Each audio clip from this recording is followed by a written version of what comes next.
జై శ్రీమన్నారాయణ. ఈరోజు మనం ఒక మిత్రుడు, ధర్మం గ్రూపు సభ్యుడు శ్రీ కాకర్ల జగదీశ్వరరావు, డిప్యూటీ తహసీల్దార్, పొదిలి, ప్రకాశం జిల్లా వారు ఒక ప్రశ్న అడిగారు. వారు నాకు సహోద్యోగి, కలిసి పనిచేసాం. మరియు మేము చదువుకున్నప్పుడు నాకు కళాశాలలో మిత్రుడు. వారు అడిగింది ఏంటంటే, శ్రీరామ, శ్రీకృష్ణ లేదంటే రామకృష్ణ అనే పేర్లకు ఉన్న గొప్పతనం ఏమిటి? వాళ్ళు అవతార పురుషులు కదా, వారికి ఆ నామములు పెట్టడానికి కారణాలు ఏమిటి? ఎక్కడెక్కడో విన్నాను కానీ సరి అయినా నాకు అర్థం రాలేదు. మీరు కొద్దిగా వివరిస్తే బాగుంటుంది మిత్రమా అని అడిగారు వారు. దానికి నేను సమాధానం చెప్పడానికి నాకున్న జ్ఞానంతో ప్రయత్నిస్తాను. దుష్ట శిక్షణ, శిష్ట రక్షణార్థమై శ్రీమన్నారాయణుడు ప్రతి యుగములో కూడా తనను తాను సృష్టించుకుంటాడు. సాధుజనులను కాపాడడం కోసము, దుష్టజనులను శిక్షించడం కోసము అవతారాలు అతను ధరిస్తూ ఉంటాడు. అలాగన ధరించిన అవతారమే శ్రీరామావతారం. ఇది నారాయణుని దశావతారాలలో సప్తమ అవతారం. రాముడు ఉత్తమ మానవుడిగా జన్మించాడు.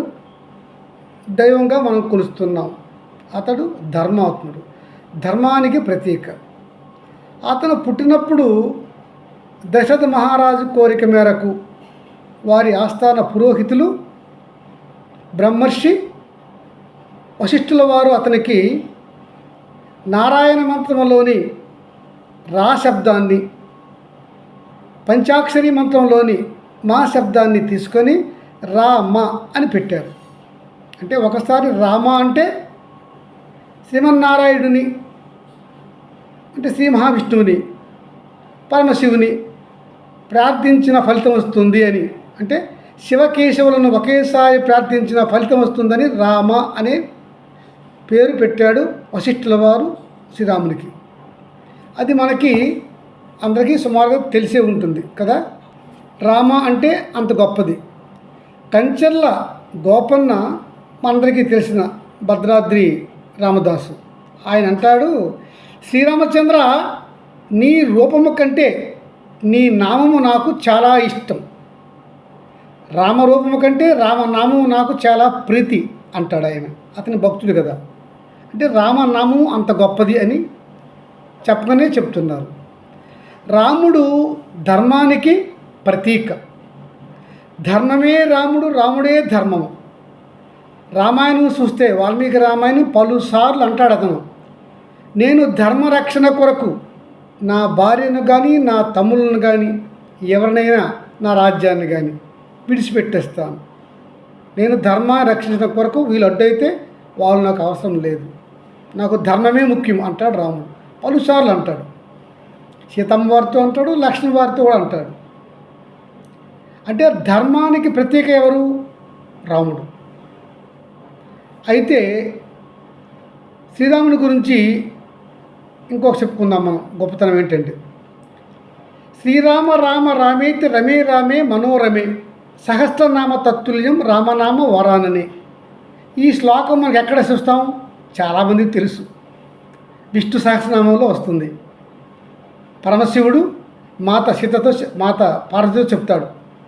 పరమశివుడు మాత పార్వతితో చెప్తాడు, రామనామాన్ని స్మరిస్తే సర్వ పాపాలు హరించబడతాయి అని చెప్తాడు. అందరికీ తెలిసిందే. ఇది ఆధ్యాత్మ రామాయణంలో ఉందని చాలామంది చెప్పారు, కానీ నేను చూశాను, ఆధ్యాత్మ రామాయణంలో లేదు. ఇది ఎక్కడుంది? బమ్మిరా పోతన మాచులు వారు రచించినటువంటి ఆంధ్ర మహా భాగవతంలో మత్స్యావతార ఎపిసోడ్లో మనకి ఈ శ్లోకం వస్తుంది. శ్రీరామ రామ రామేతి రమే రామే మనోరమే సహస్రనామ తత్తుల్యం రామనామ వరాననే. అంటే ఒకసారి శ్రీరామ లేదా రామ అని అంటే శ్రీ మహావిష్ణువు యొక్క 1000 నామాలు పఠించిన ఫలితం ఆ సాధకుడికి వస్తుంది అని అర్థం వస్తుంది. ఇదే మాట కూడా చెప్పాడు పరమశివుడు పార్వతీమాతతో. కనుక ఇంకా కొంచెం చూద్దాం ఈ రాముని గొప్పతనం ఏమిటి అని. అందరికీ తెలిసిందే, మళ్ళా ఒకసారి చెప్పుకుందాం. శ్రీరాముడు ధర్మాత్ముడు, గొప్పవాడు, ఆడని మాట తప్పడు, ఏకపత్ని వ్రతుడు, ఇచ్చిన దాన్ని తిరిగి తీసుకొనడు, తండ్రి తల్లిని దేవుళ్ళ కంటే ఎక్కువ ప్రాధాన్యతతో పూజిస్తాడు అనేది మనకు తెలుసు. అంటే ఒక ఉత్తమ మానవుడు ఎలా ఉండాలి అంటే శ్రీరాముడిలా ఉండాలి అని చెప్పకనే చెప్తున్నారు కదా. ఇక్కడ మనం శ్రీరాముడు ధర్మాత్ముడు, గొప్పవాడు అని నేను మన కాకర్ల జగదీష్తో అంటే దాని పెద్ద గొప్పతనం ఏమి లేదు. ఎందుకు? నేను జగదీషు శ్రీరామునికి భక్తులమే కదా, హిందువులము, రాముడు దేవుడు అని మనకు తెలుసు, మనం పొగుడుతాం. కానీ రాముల వారు తనకు పడదు, రాముడితో చావు దెబ్బలు తిన్నాడు, ఎలాగెలాగో ప్రాణాలు కాపాడుకొని మహాసముద్రంలో పడిపోయినాడు మారీచుడు. అతడు చెప్తున్నాడు రావణాసురుడికి, రావణ నీవెందుకయ్యా సీతమ్మను దొంగతనంగా తీసుకుపోతానంటున్నావు? ఆమె మహాసాధ్వ్యమని, పతివ్రత శిరోమణి. ఆ రాముడు మహాధర్మాత్ముడు, మహాబలవంతుడు, ఆడి తప్పనివాడు. అతనితో ఎందుకు వైరం నీకు? వద్దు, నువ్వు నీ వంశం నాశనం అయిపోతుంది, వద్దు అంటాడు. అన్నా విన్నడు. అప్పుడు అంటాడు, రాముడు అంటే ఒక ధర్మము, ధర్మమే రాముడు, ధర్మానికి పోత పోస్తే అది రాముడే అని చెప్తూ ఒక శ్లోకం పెడతాడు వాల్మీకి మనకి. రామో విగ్రహవాన్ ధర్మ సాధు సత్య పరాక్రమ రాజా సర్వస్య లోకస్య దేవానమేవ వాసవాహ.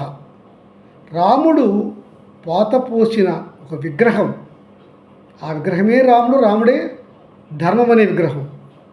ఈ భూమండలంలో అందరి రాజుల్లోనికి మానవుల్లోనికి అతడు దేవలోకంలోని ఇంద్రుడు వంటి వాడు అని చెప్పుకొస్తాడు.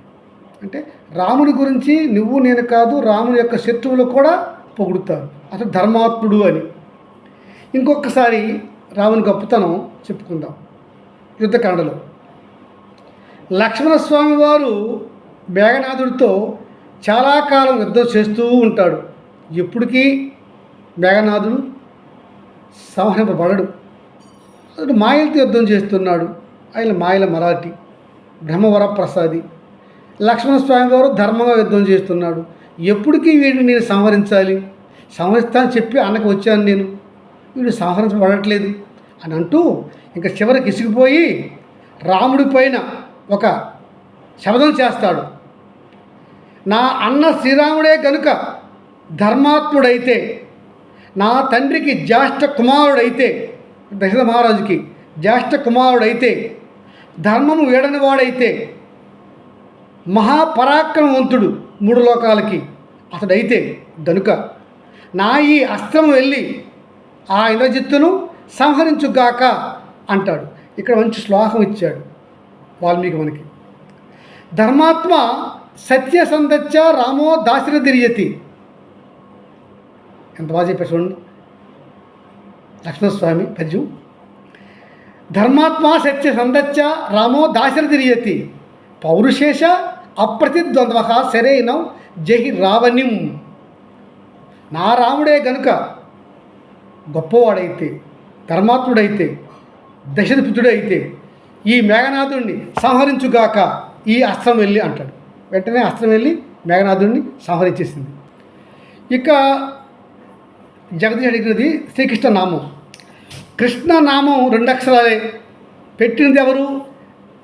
నందుని కోరిక మేరకు గర్గ మహర్షి. గర్గ సంగీతంలో చెప్తాడు గర్గుల వారు ఇలా కృష్ణ గురించి. కృష్ణ వర్ణము నీలము, సముద్ర వర్ణము నీలము, ఆకాశ వర్ణము నీలము. నీలానికి అంతమే లేదు, అనంతము, ఇన్ఫినిట్. నిజానికి ఆ సముద్రం కానీ ఆకాశం కానీ ఎటువంటి రంగు లేవు. అలాగే కృష్ణుడికి ఏ రంగు లేదు, ఏ రూపము లేదు.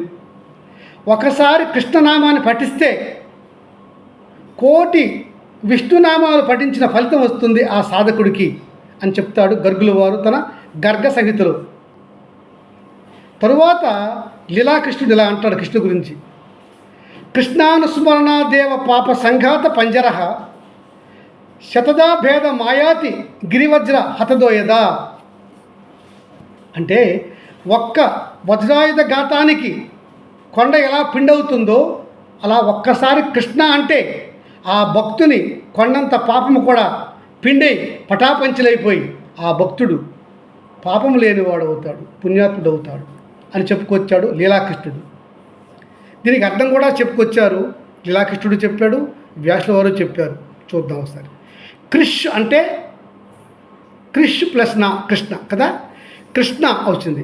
కృష్ అంటే ఉనికి, సత్ అంటే శాశ్వతమైనది, నా అంటే నిర్వృత్తి అంటే ఆనందము లేదా చిదానందము కదా.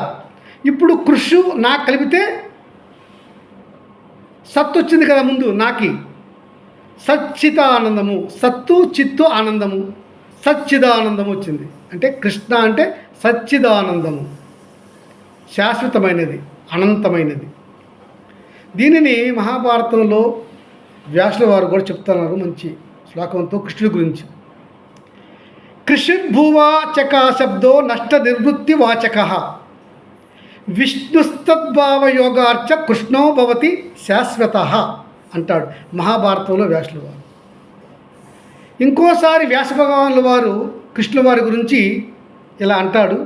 పద్మపురాణంలో మహాభాగవతం గురించి చెప్తూ అంటాడు, భాగవత మహత్యం చెప్తూ పద్మపురాణంలో అంటాడు: సచ్చిదానంద రూపాయ విశ్వోత్పత్యాది హేతవే తాపత్రాయ వినాశాయ శ్రీకృష్ణాయ నమో నమాయ.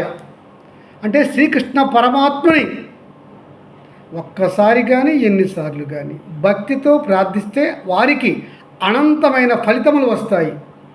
ఒక్కసారి కృష్ణ అంటేనే కోటి సార్లు శ్రీ మహావిష్ణువుని ప్రార్థించిన ఫలితం వస్తుంది. అంత గొప్పది కృష్ణనామం అని చెప్పుకొచ్చారు వ్యాసుల వారు. తరువాత లీలాకృష్ణుడు, గర్గులు వారు. గర్గ సంహిత అయితే అర్థమవుతుంది కృష్ణుడి గొప్పతనం, ఆ నామం గొప్పతనం. అంతటి గొప్పది కృష్ణనామం. కృష్ణావతారం అనేది శ్రీ మహావిష్ణువు యొక్క అవతారాలలో అత్యుత్తమైన సంపూర్ణ అవతారము, పరిపూర్ణ అవతారం అని ఋషులు పేర్కొన్నారు. కనుక శ్రీకృష్ణ పరమాత్మయే సర్వానికి అధిపతి అని మనకి చెప్తున్నారు. అంటే శ్రీకృష్ణుడే జగత్పిత, జగత్ ప్రభువు, జగద్గురువు. ఓం నమో శ్రీకృష్ణాయ. జై శ్రీమన్నారాయణ.